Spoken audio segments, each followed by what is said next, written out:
left Ha Valley the same way we came in. Back up and back down again.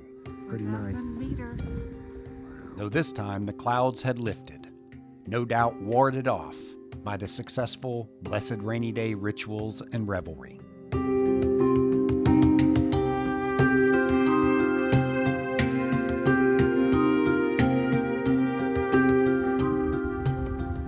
So we are currently driving to Thimphu, the capital city, and we are apparently about 3 cars behind a member of the royal family, because there's a flag car, pilot car that goes along with it, and as he or she is approaching, the traffic on the other side of the road comes to a stop, and we're not allowed to overtake the car out of respect for the monarchy. So chance encounter, but pretty cool to see people showing their respect by pulling over and making way for a member of the royal family.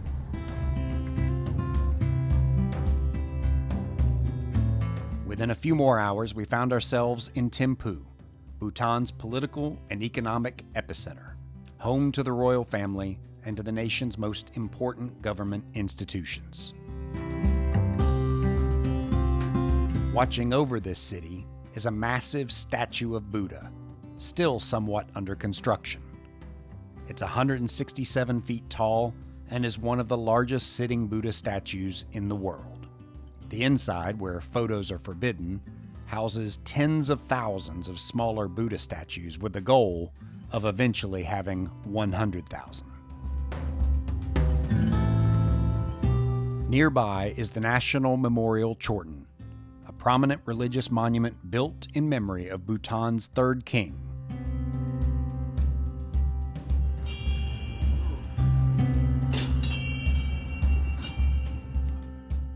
But this is the real reason we came here, Thimphu Tsechu, a festival that's typically held for 3 days. The main events are held at the Dzong, a central fortress-like monastery. The festival crowd is much bigger here than in the Ha Valley. Clown-like figures work the masses, keeping kids and adults alike entertained between colorful cham dances, which are masked and costume dances depicting Buddhist stories and legends.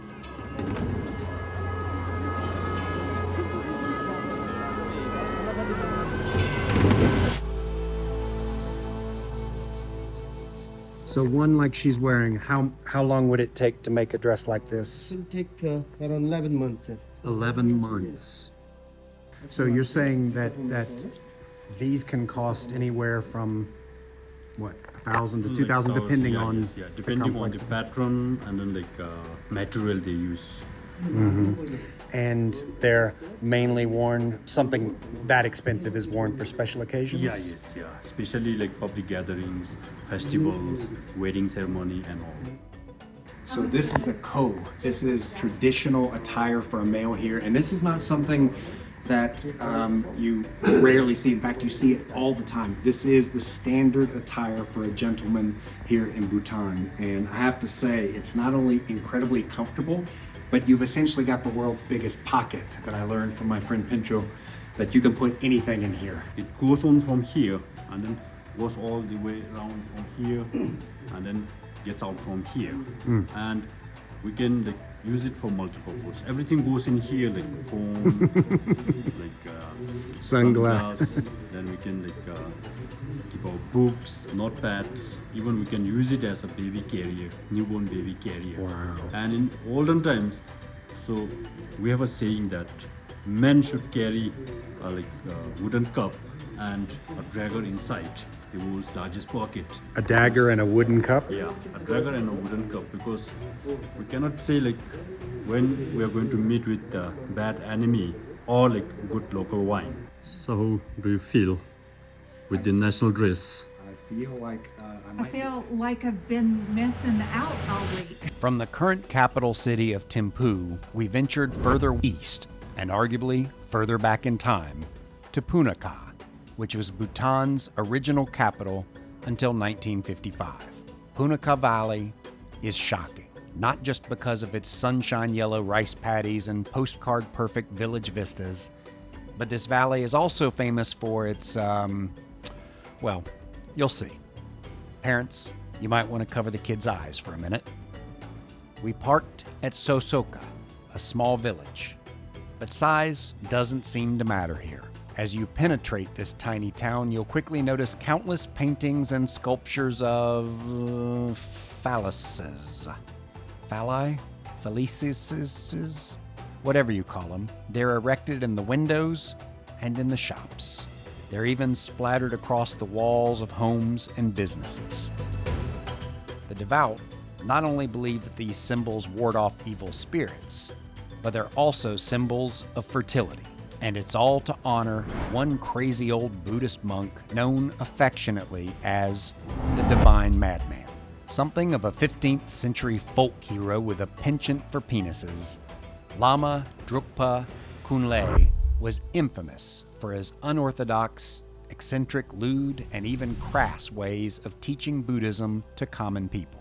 He loved music, he loved wine, he loved beautiful women. Despite Drukpa Kunle's karmic tomfoolery, he's revered as one of the great mentors in Buddhism for showing that there is more than one path to reach enlightenment.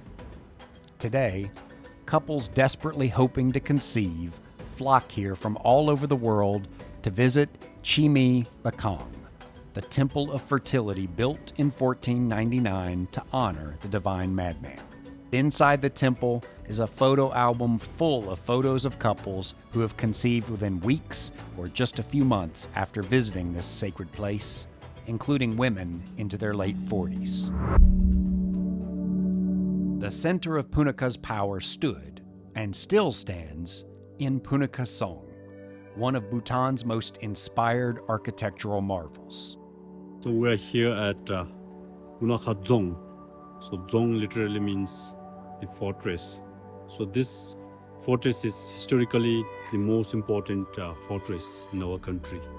So it is considered as the second fortress built by Shabdung, the man who unified our country in 1637.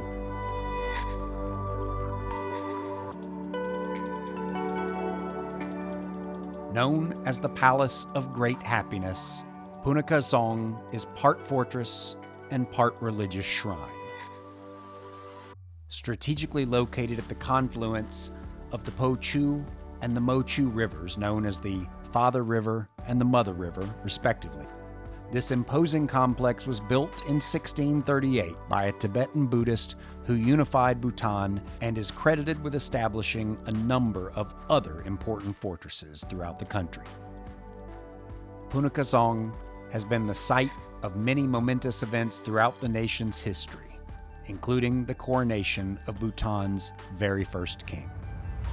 We have been to countless cathedrals and churches and temples over the year, and unfortunately here in Bhutan, but it's still, I respect it even though it's unfortunate, you cannot film inside most of the temples. But I will tell you that this temple right here absolutely ranks as one of the most spectacular, beautiful things we've ever seen.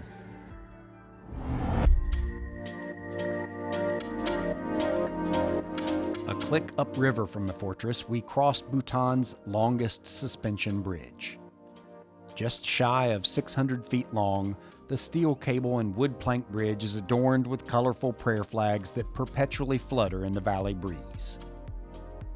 Little did we know, the next day, we'd end up in that river.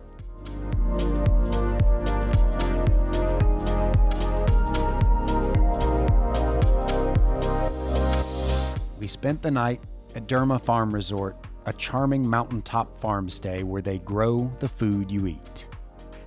Imagine that.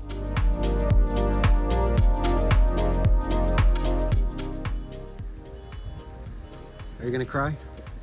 Are you crying? I might. Are you gonna cry? Tearing up? I see it. Here they come. Here comes the waterworks.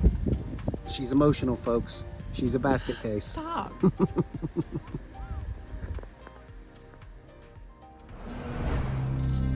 The next morning, we hiked along a babbling brook through bright yellow, ready-to-harvest rice paddies. So today we're hiking about an hour up to a temple on this mountain. And even though I'm sure the temple is magnificent, I get the impression they are secretly testing to see if we can make tomorrow's trek, which will be much more challenging.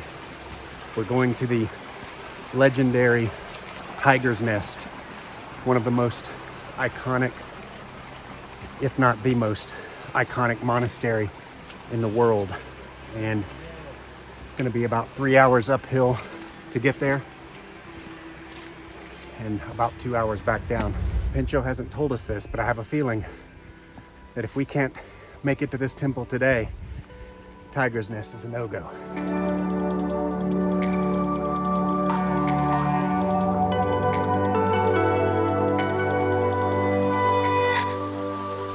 So as you can see from the perspiration, the red face, the shortness of breath, we've been hiking now for about 17 hours. Oh, I'm sorry, 17 minutes.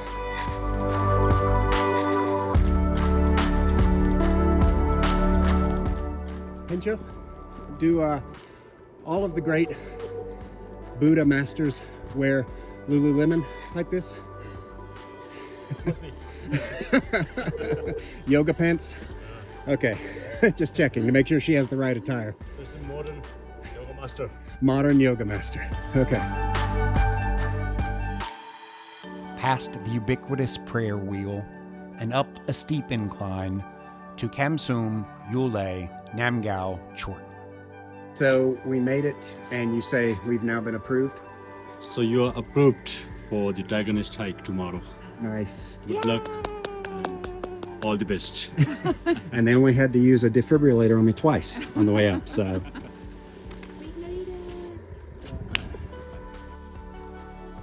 This relatively new sacred place was commissioned by Bhutan's Queen Mother and was completed in 2004. A splendid example of Bhutanese architecture and art, this Chorten was constructed without using any nails or steel. It sits atop a hill overlooking terraced rice fields that dip down toward the winding Chhu River. Unlike many other stupas that are designed for the sole purpose of warding off negative forces, this particular Chorten was built to bring peace, harmony, and protection to both the kingdom and to the world as a whole. Those who climb to the top are rewarded with panoramic 360-degree views of Punakha Valley. But as it turns out, we were going to see the river a lot closer. There are two main rivers in this area of Bhutan, and female, which is calmer, and male, which is wilder. Furious and angry. Furious and angry. So we are going on the female river to meet up with the male river right down here. And we're gonna have river babies. And find our guides.